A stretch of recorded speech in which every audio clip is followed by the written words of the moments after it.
Welcome to the Mindfulness Meditation Podcast. I'm your host, Dawn Eshelman. Every Wednesday at the Rubin Museum of Art in Chelsea, we present a meditation session led by a prominent meditation teacher from the New York area.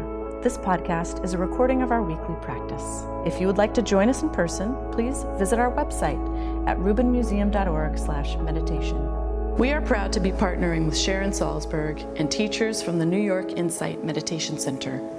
The series is supported in part by the Hemera Foundation.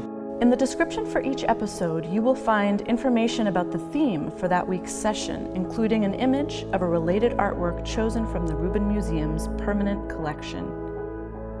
And now, please enjoy your practice. Good afternoon, everybody. Welcome to the Rubin Museum and to our weekly mindfulness meditation practice. My name's Dawn Eshelman. Great to have you all here. Great to have Rebecca Lee back as our teacher today. Dr. Rebecca Lee is a Dharma heir in the lineage of Chan Master Sheng Yen and started practicing meditation in 1995. She began her teacher's training with Master Sheng Yen in 1999 to become a Dharma and meditation instructor. And later on, she trained with Simon Child. And she currently teaches meditation and Dharma classes and gives lectures and retreats in North America and the UK. She's the founder and guiding teacher of Chan Dharma Community and a sociology professor at the College of New Jersey, where she also serves as faculty director of the Alan Dawley Center for the Study of Social Justice. And her talks and writings can be found online at rebeccalee.org. Please welcome her back.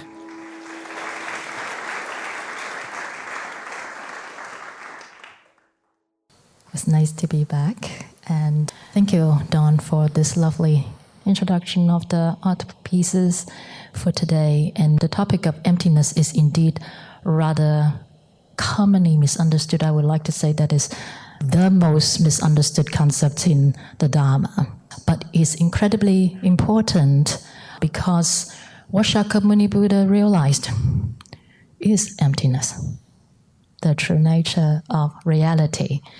Unfortunately, the English word used to translate this idea, emptiness, also had the connotation of non-existence. And that is definitely not what it means. That's not what this concept, sunyata, in Sanskrit, that's not what it means. And but it's very commonly understood as that, and think that many people think that the practice is about realizing that I don't actually exist, or the world actually doesn't exist. And it can really take us down some very problematic path. So I want to talk about this right off the bat to get this established in our mind. So what does it actually mean? What it means is that actually everything exists. Everything, every single one of us sitting here exists right here, right now, the way we are right now. Everything exists, but temporarily. So you are a different person now than when you came to the museum building, when you were waiting outside. The way you feel right now is different from just a few moments ago. And the reason is that everything that exists in this moment is the coming together of many, many, many different causes and conditions. You're not standing anymore. You're sitting on this comfortable chair. You're inside this hall. You're not outside where you are surrounded by people chatting. And so our environment and us are completely connected. And all these sensory inputs are part of our present moment existence. So, but we usually don't have any sense of that. We don't have any sense of that. We are too preoccupied with all kinds of things in our mind. And Shakyamuni talked about liberation. Liberation from what? What the most important thing that we need to be liberated from actually is our misunderstanding of the true nature of our being. Instead of truly understanding that everything that we experience is empty in the sense that everything existing, but temporarily, moment after moment after moment, we have a very strong tendency to believe that there's some permanence in something, and we want to hold on to that. And you might say that, no, I know everything is impermanent. I know that. We know that intellectually, but at the emotive level, we believe something is permanent, and we are either constantly looking for that, or we are holding on to that without our realizing. And so the process of the practice is to help us realize what it is that we are holding on to. And when we really see that, it would be quite easy for us to see the fatality of holding on to it when we see that what we are holding on to is really not what we thought we are. So the process of practice is actually really understanding the true nature of our being, of our experience, of ourselves. That moment after moment after moment, that is all coming together of many things, and all these things are constantly changing. But in our mind, we believe that some of it is permanent. And so, what are we not free from? Or what are we trapped by? We're trapped by our idea of ourselves, our idea of who we are, that we may have created from some time ago, or our idea of who we ought to be sometime in our life, and we're trapped by that. So the process of practice towards liberation is to realize all this, the emptiness of it, and starting with understanding what exists and the nature of existence. So that is important. That's why the teaching of emptiness is such an important part of Mahayana Buddhism, not just in Tibetan Buddhism, in Chan Buddhism. It's a very central teaching in the practice of Chan. And it is not a philosophical endeavor. It is very much connected to our daily life. Let me share a personal example with you. It just happened to me. Don was mentioning I just returned from Hong Kong. I just touched down from a 15-hour flight from Hong Kong on Monday. And before less than 12 hours before I had to board the flight, I really injured my back. I couldn't really get up from a lying down position without enormous amount of pain. And my husband at home in New Jersey wasn't sure if I should get on the plane at all, listening to how much pain I was in. And because I was reporting to him because he had a lot of lower back pain problems, so I was getting advice from him what I should and should not do. And he was like, well, I'm not sure if you should get on the plane with all this pain. And I said, well, I could feel that it's less painful than 5 minutes ago. And then as I was talking to him on the phone, I could feel that I was sitting there and I was okay. My back was sore, but it wasn't enormously painful. And I told him, well, I'm going to be on the plane for 15 hours. All I need to do is to sit. I think I'm going to be okay. So where else can I just sit for 15 hours without having to move around? And I want to share this example is that we encounter this all the time, right? We get up feeling really lousy, either physically or emotionally. And our tendency is to believe that that's me, that I'm this pain, or I'm this sadness, or I'm this anger. And we fix it in our mind and make it permanent and allow ourselves to be trapped by it for the rest of the day, or week, or month, or years. That's what I meant by we create an idea of who we are or our world and then get trapped by it. But The practice allows us to be free from it by seeing that actually our experience of ourselves changes from moment to moment if we only bother to pay attention. Next moment, slightly less painful. Next moment, different pain. Even though it's maybe not less painful, but different, it has changed. And it allows us to see that that permanence we have set up in our mind cannot be held up. And before we know it, we feel different. Maybe that sadness that we woke up with, or that anger we woke up with, not there anymore. We don't need to try to get rid of it. We don't need to get rid of it. All we need to do is to stay with our present moment experience, moment after moment after moment.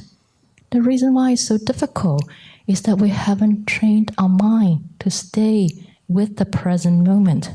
We get distracted.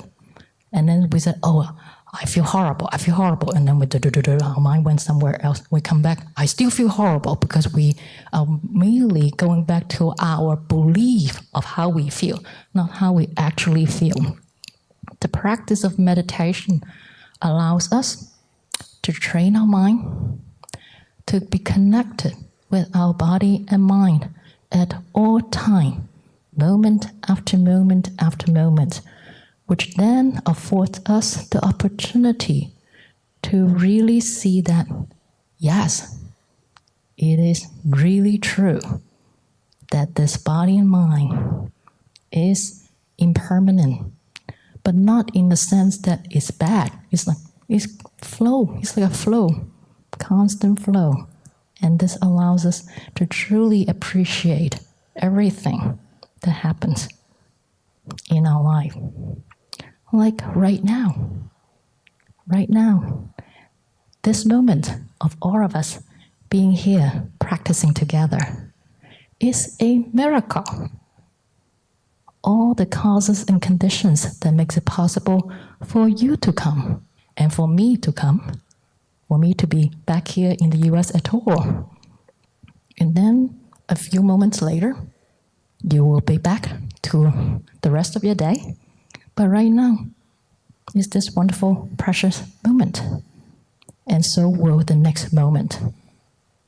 And this is something we can practice with, making use of the concept and the teaching and the practice of emptiness as well. So it's not about things not existing, that I don't exist, that nothing matters. All those are erroneous understanding of the Dharma. So we will make use of this to set our mind for our period of meditation. We will make a commitment to stay with the practice. What we do is we set up our body to a position that allows the body to be relaxed. You might find that if you have anything tight fitting on you, glasses on your face, it will help you to take them off to facilitate relaxation of the body. Start up with feeling the body sitting here, being aware of you sitting in this space with everyone around you, being supported by everyone practicing with you. And we practice staying with the body and mind in this moment. And we notice the mind drifting off, no problem. This gentle attitude is the compassion that accompanies the cultivation of wisdom. They go hand in hand. So we begin. We feel the relaxation of the top of the head, like melting butter. And feel the relaxation spread to the forehead. And check to see If we are holding tension in these muscles, maybe between the eyebrows, allow the tension to melt away. And feel the relaxation spread to the eyeballs and eye muscles.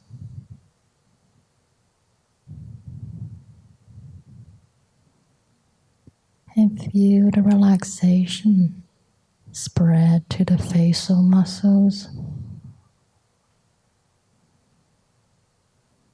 Check to see if we are holding tension in our face by habit.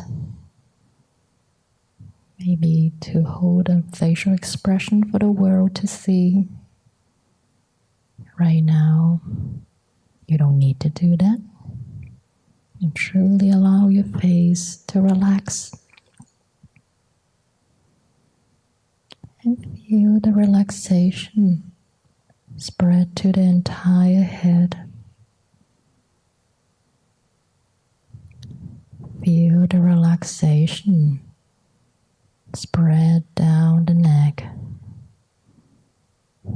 like melting butter.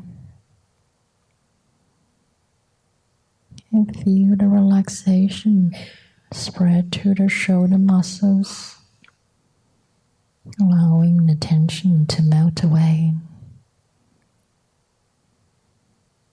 And feel the relaxation spread down the arms, down to the forearms, and all the way down to the fingertips.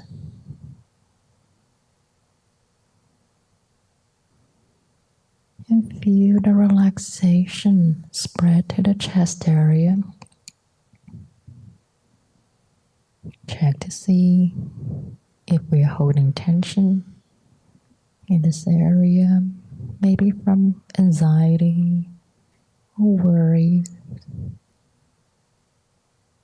And give this anxiety a rest. Allow the tension to melt away.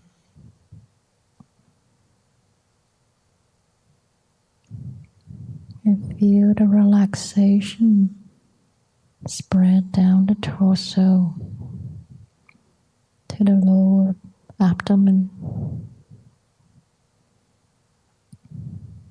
We hold a lot of tension in this area by habit. Allow the tension to melt away.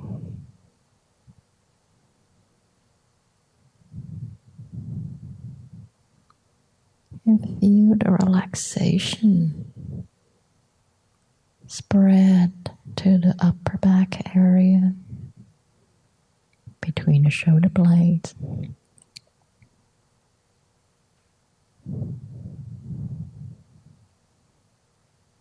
Allowing the tension to melt away.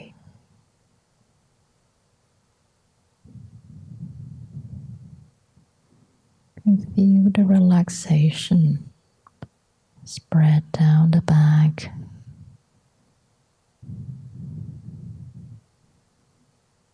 All the way down to the buttocks.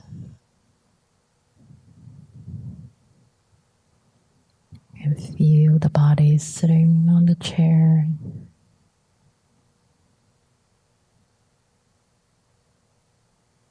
Allow the relaxation to continue to spread down the legs and all the way down to the toes.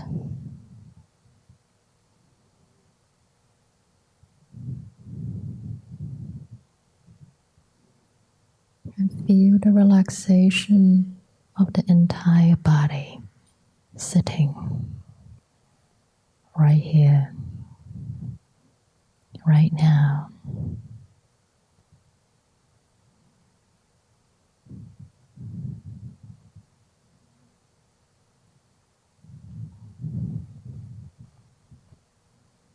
Moment after moment.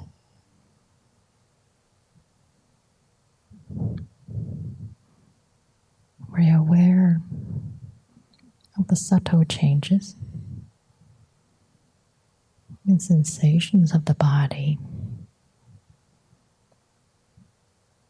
As the body breathes, we feel the subtle movements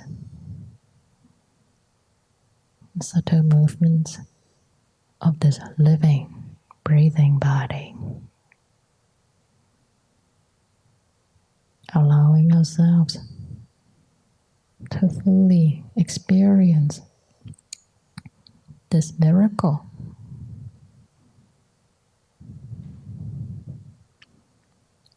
All the cells working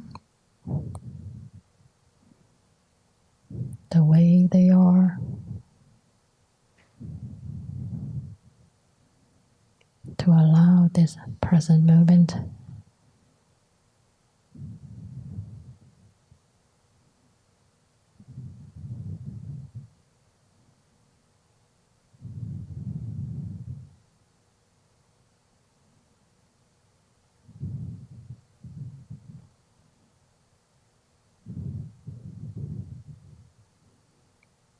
make use of our bodily sensations as an anchor of our attention.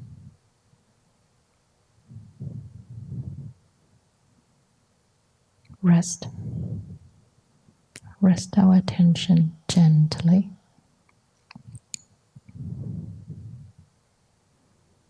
on the moment to moment changes of the body's experience.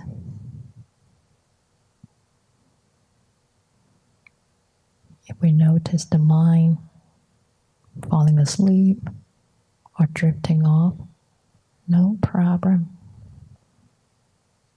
The moment you notice that, you're here. No need to be harsh with ourselves. Compassion.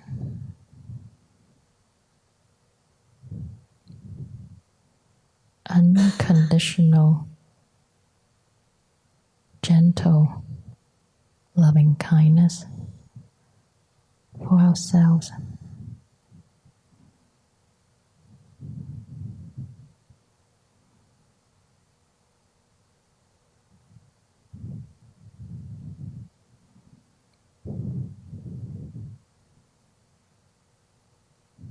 Moment after moment, whatever the body and mind is experiencing, we are here.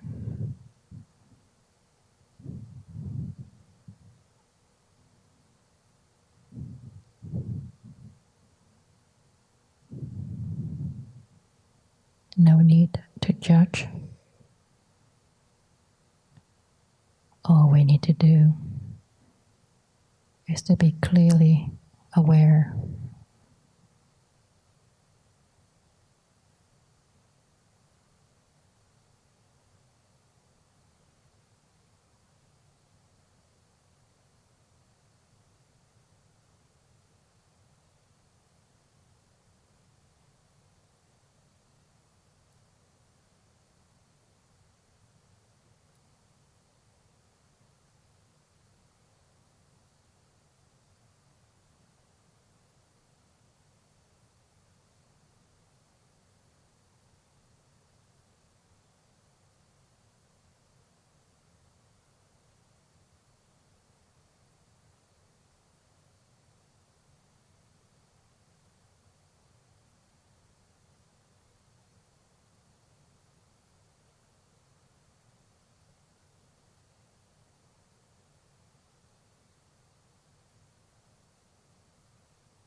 That concludes this week's practice.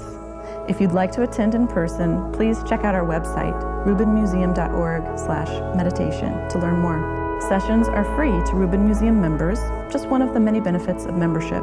Thank you for listening. Have a mindful day.